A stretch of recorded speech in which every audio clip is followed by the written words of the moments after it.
Hi, everybody, and welcome to Quarantine Cafe. I am here right now with my friend John Colonna, the coronavirus. Yeah. So how are you, John? Where are you at, and how's your quarantine going so far?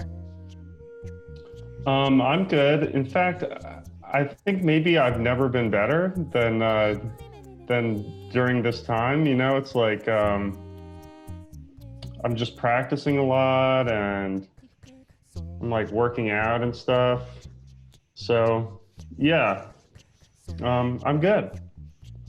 It's too bad it took the coronavirus for me to actually have a nice time, but I don't know. Yeah, it's interesting. I was just talking to a guy earlier today. He's actually not going to be airing until tomorrow for whoever he's watching right now. But he kind of had a similar take. This guy, Jake McCurdy, he was saying that he's had all this time to record and to practice, and he's been working with all these new people, in terms of co-writing songs and stuff over Zoom. And I don't know, it's been kind of nice this past hour to just talk to a couple different people who just have a really positive take about what's going on right now. Yeah, it's weird, man. It's the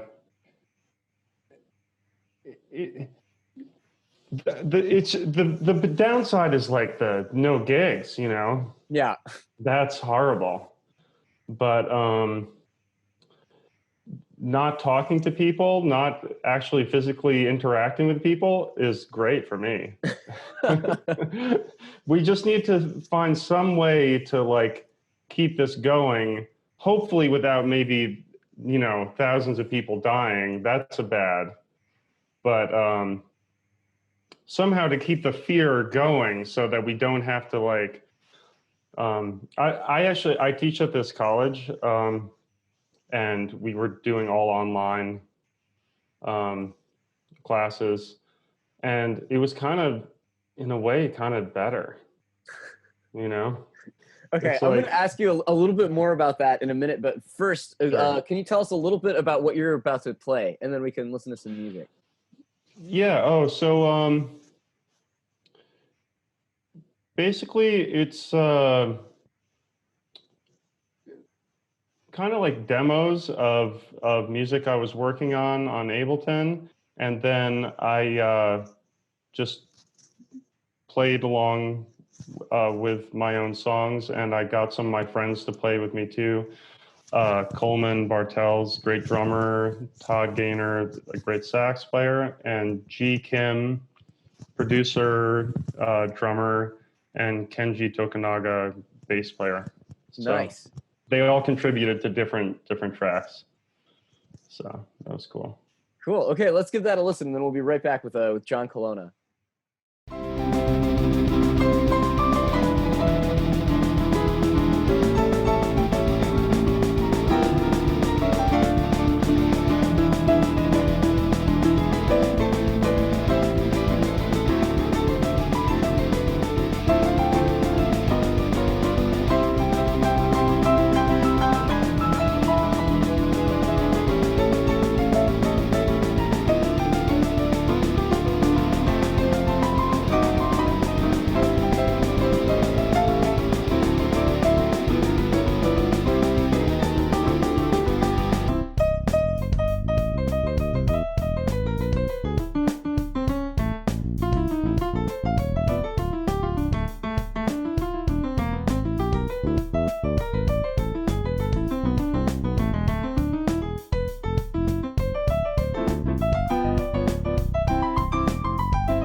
back with John. So John, you were saying that you like teaching more now. So what is it that you like so much about digital teaching or virtual teaching or whatever the kids are calling it? Well, one thing that was great about it was I would have everyone turn off their mics. And so I would just be like talking to them, and they would like respond to me in the chat. Yep. So they could be like, earlier in the semester, I would be talking to them, and I don't know, they'd be all talking to each other on their phones or whatever. At least this way, I didn't have to like see that or hear it. It was just like whatever, and really they could talk through the entire time in the chat, and it was like kind of good because I could respond to everything. So yeah, I don't know. Do you think that they're kind of like passing notes to each other, like in the background? Definitely. Yeah, like they're just absolutely. Like Actually, I know incessantly. Yeah. Well, you know how these college students are. Do I know how these college students are? So we actually went to college together. Yeah, man. The beach. Yeah, the beach. The beach. I just quit smoking, that was Me too. I mean, I quit 2 years ago. I quit. Wow, good for you. I'm like about a month and a half in. You know what's weird about it is like, it's actually easy. It's all psychological, Yeah. I feel like yeah. You go. I was gonna say that it's all psychological after about like there are like 3 days in the first week where it's just really, really awful. And then other than that, it's all in your head. Yeah. Yeah, but even that is like it's not like I don't know. Like I guess withdrawing from like something like heroin or something, that would be like I don't know, but I guess that's like a really bad physical withdrawal where you're like, yeah, having all this bad stuff happen. It's like, I guess it's like you feel mildly irritated, Yeah. So yeah. Oh man. it's like, but I think it's almost like the fact that it's not as intense makes it almost harder, because it's like, it's just this little thing. It's like, whatever, one cigarette, Yeah, one know. Cigarette and then you'll be fine. No, I don't know. Yeah. For me, it was a little bit worse than that. It was like, I just had like the worst knot in my stomach for like 2 days straight and like just this awful headache. Yeah, cigarettes are terrible. For like about 2 days. But then other than that, it was just like, oh, my foot's tapping a lot. I think I can live with this.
So you're actually not the first Berkeley Jazz Comp alum. Like, Yeah, I saw that. I saw like Christian was on the yeah, Christian Lee was on the Quarantine Cafe. we had Christian and we had Mark Kiliansky.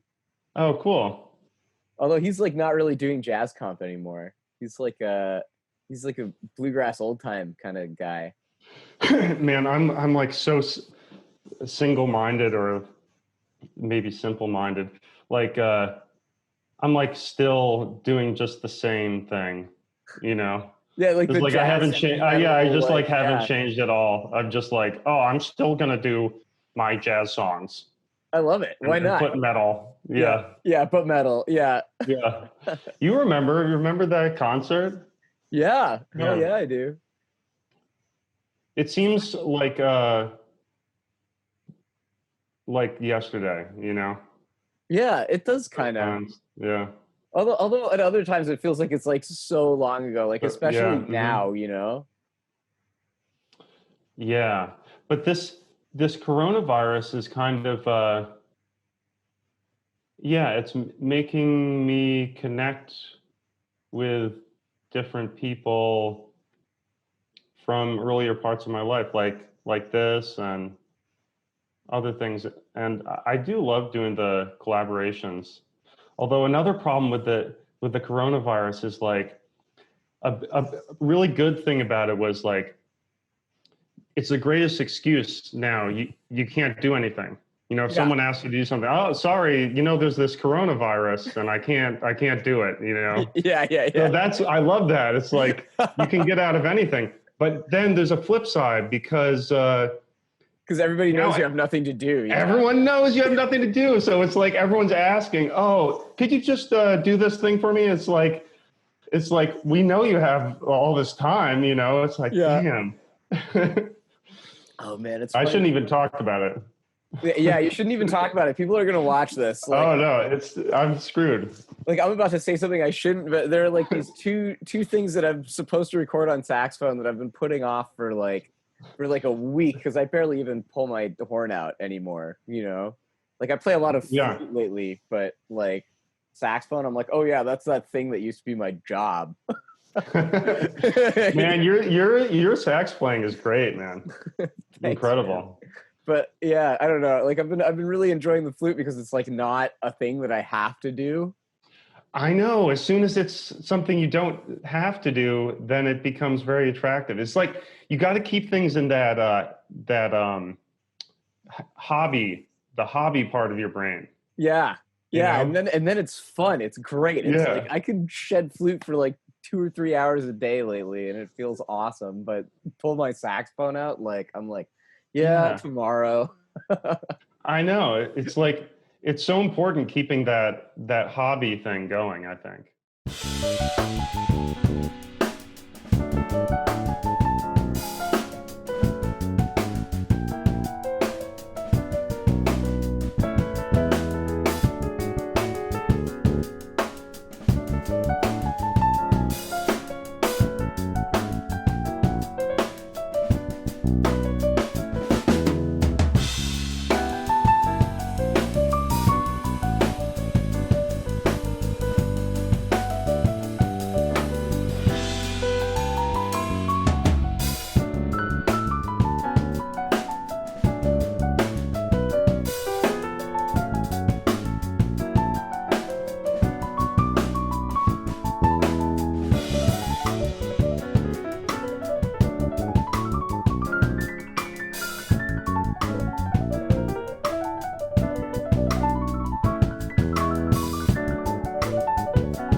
here, before we run out of time, so what are you teaching right now?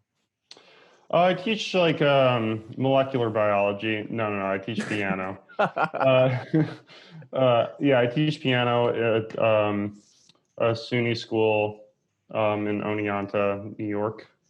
Cool. So And what does that entail, like when you're teaching like an entire piano class? Like, is it like at Berkeley when we had to take like basic keys? Like you're just like, yeah, learn it's your like C that. scale. Yeah. Yeah, Okay, cool. it's like that. Yep. This semester we did autumn leaves. Actually, I had them learn autumn leaves. No way. Okay. Yep. So That's like my I least think they favorite enjoyed it. jazz standard. You don't like autumn leaves? I don't like autumn leaves because like it's just like so harmonically confusing in a weird way because it's like it's the first jazz standard that everybody learns, but then it's also just like it just sounds like mulch in a way to me. You know, like Well, the you know, C section I and think the A section are so like the original French title, I think, is the Dead Leaves. Oh, there you go. So Yeah, maybe that's why it sounds like mulch. it you is know? kind of mulchy. It's a kind of a mulchy thing going on with the autumn leaves. Yeah. I don't know. I like it. Yeah, I mean, a lot of people do. If it's good enough for Bill Evans, like it's probably. Yeah. I just It's never, like, I never liked autumn leaves or like what else? Or like Satin Doll. I never liked Satin Doll for some reason. Although I'm coming around to it now in my old age, you know. I can understand not liking that more. I don't know. I had to do I don't Satin have a Doll for strong my piano class when I was back at Berkeley. Oh, so that's why. Maybe that's why, you know. Maybe I Yeah. would have liked that class more if we did autumn leaves because like the chords are a little bit easier. Yeah. Yeah. Oh, actually, you know, I was just talking to some friends of mine. You remember in Berkeley, there's this idea of the avoid note? Yes. Yeah. You remember how they were like, there's this one note. Yeah. It's the avoid note. Never play that natural. Never play that. Yeah, the major natural scale. fourth. It's like such an anti-fourth indoctrination we had. Yeah. And I think I kind of hate that, you know? It's like everything Lydian. Why everything? Yeah. It's like, give me I don't know. I want that four. You know? It's like everything with the sharp four. I don't know. Yeah. It's I think it actually damages music, honestly. Yeah. So are you playing a lot of like just naked exposed fourths on top of like triads lately? Is that I feel so dirty when I'm doing it. Like I'm getting away with something. Yeah, I mean, don't you like feel a little bit icky if you don't resolve it? If like you don't go to the major third or like to the fifth or something, you're not a little bit like, eeh. Yeah, but like that's the great thing about it, you know, is that it wants to go there so bad, you know? Yeah, that's true. So if you never have that, it's like you never want anything. Yeah, you never want I feel anything. like, yeah. That's a really interesting way of putting it. Like the sharp four is so like, oh, spacey. Like, you know what I mean? Yeah, like dreamy or something. Yeah. It's like I want just that yeah, it's like hard sounding. Yeah, it is hard sounding. It's like, ooh. Yeah. It's hardcore.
All right. So before we finish the interview, is there anything that you want to say to the audience at Quarantine Cafe? Maybe check out my album on Spotify. If you like what you hear, or buy my album on Amazon, the John Colonna Quartet. It's got some of the same people that play on the set today. Coleman Bartels on drums, Todd Gaynor on sax, and Kenji Tokunaga on the bass. So it's all my tunes, and we even do a version of Autumn Leaves on there. So Oh, that's just for awesome. Callum. Is it like, do you guys like make it metal? Actually, no, there's no metal on that one, but it's like funk. It's a funk Autumn Leaves. Funky Autumn Leaves, okay. Yeah, funky Autumn Leaves, yeah. Awesome. So everybody go listen to that. And that was John Colonna. My name is Callum. I'm your host at Quarantine Cafe. And thank you guys so much for tuning in. We will see you guys again tomorrow at noon.